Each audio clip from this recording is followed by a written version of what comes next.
The season of Samhain and intimacy.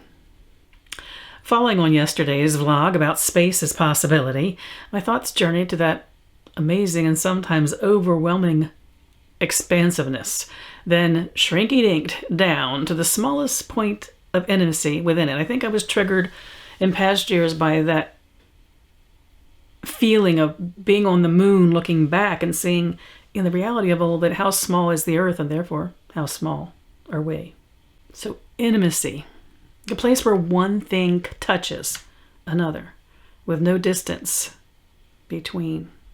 My first thoughts went to the physical. Those who have journeyed with me in Season of Seeker will remember one of the exercises we did early on when we touched something and considered it the physical and energetic level, then where we stopped and where that thing began, and vice versa.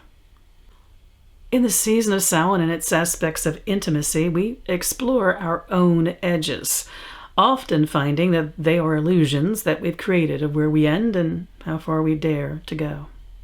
And we explore what extends of ourselves outside of ourselves. And we explore what extends of ourselves outside of ourselves, and that is the natural next step, or maybe even a concurrent one, from where we begin by exploring what we hold within.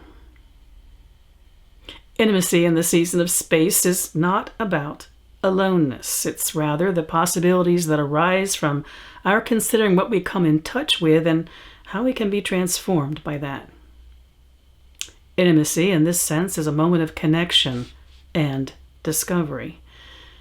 And as experienced in this season, it's something we may well experience as fleeting. Now, those moments that we yearn for, and yearning will be a topic in this vlog before too long, the moments when we learned to somehow grasp some aspect of mystery and we think we have, but the moment we think we have, it slipped away. It isn't about becoming one with something, this intimacy, in the season of Samhain. It is about each thing holding its own possibility within a small place, perhaps an infinitesimal place of union. It's the feeling for just an instant, sensing other and self at the place they connect. I had a moment this morning holding our oldest dog, Bogey, who's quite a senior citizen. It wasn't in the holding that I experienced intimacy. It was in the place where our eyes met. He's not a dog to look for long in your eyes. That's our other dog, Ernie, who will gaze into your eyes with no qualms. But for a moment, Bogey looked easily and calmly right into my eyes. We were almost human nose to dog nose in the way he was nestled against me.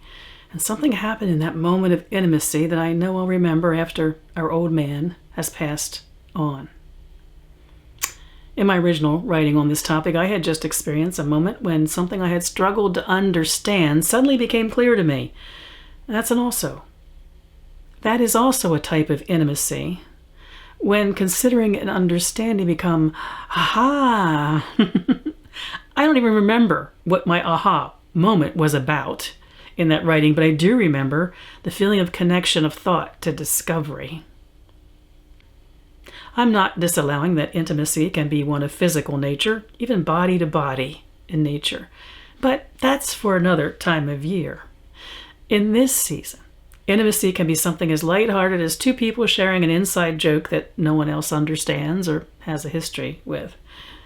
Good friends and partners often have those moments. Or it could be two people who fall into each other's arms at a time of sadness and grief, instantaneously reaching out for each other. Comfort is its own kind of intimacy. Intimacy is also the choice of what we hold private. It's not always an external thing. There's a place within us, particularly in this season, where we soften to ourselves, where all of the pieces of ourselves gently weave and sometimes blend within us. Intimacy is also the safe haven of the familiar. It's that place where we dare to launch ourselves into the unknown and knowing we always have a place to land, a place to call home. We often say at this time of the year we go into the cave, like the bear going into hibernation. The cave's not meant to be an exclusion of the world. The season in the cave, that symbol, is about being in a safe place. Intimacy is also about union in the present moment. In the season of Samhain, we are in a liminal time in the turning of the wheel of the year. That's why topics such as suspension, tranquility, and repose have been part of my vlogs. Samhain is the be here now of the wheel of the year. As Ram Dass taught that mantra, life is about being intimate and the immediacy of being alive. From John Amodeo, in an article I found on psychology.com, so I may not be saying his name right, quoted from John.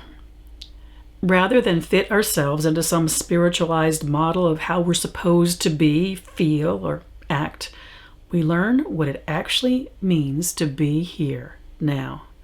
We make the liberating discovery that there's no one in particular who we need to be and know where we need to go as we make ample room for our humanity, resting more and more comfortably with where we are right now.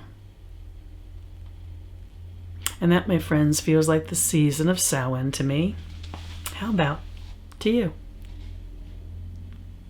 I wish you all mirth and reverence in the season of Samhain. Merry part.